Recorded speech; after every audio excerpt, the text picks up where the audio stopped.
ചേർത്തലയിൽ മന്തി റെസ്റ്റോറന്റിന്റെ വിഷു പരസ്യത്തിൽ ശ്രീകൃഷ്ണനെ ഉപയോഗിച്ച് സമൂഹ മാധ്യമങ്ങളിൽ പ്രചരിപ്പിച്ചതിന് ഹോട്ടൽ ഉടമ അറസ്റ്റിൽ. ചേർത്തലയിലെ മെഹർ മന്തി റെസ്റ്റോറന്റ് ഉടമ അർഷാദിനെയാണ് അറസ്റ്റ് ചെയ്തത്.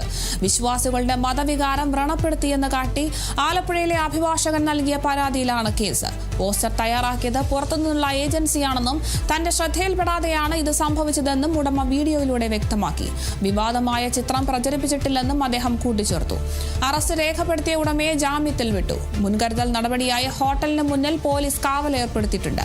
കലാപമുണ്ടാക്കുക എന്ന ഉദ്ദേശത്തോടെ മനഃപൂർവ്വമോ ദുരുദ്ദേശപരമോ ആയ പ്രകോപനത്തിന് ഭാരതീയ ന്യായ സംഹിതയിലെ വകുപ്പ് പ്രകാരമാണ് കേസ്. 1 വർഷം വരെ ശിക്ഷ കിട്ടാവുന്ന വകുപ്പാണ് ചുമത്തിയത്. വൈകിട്ട് VSP നേതൃത്വത്തിൽ ഹോട്ടലിന് മുന്നിൽ പ്രതിഷേധ സമരം പ്രഖ്യാപിച്ചിട്ടുണ്ട്.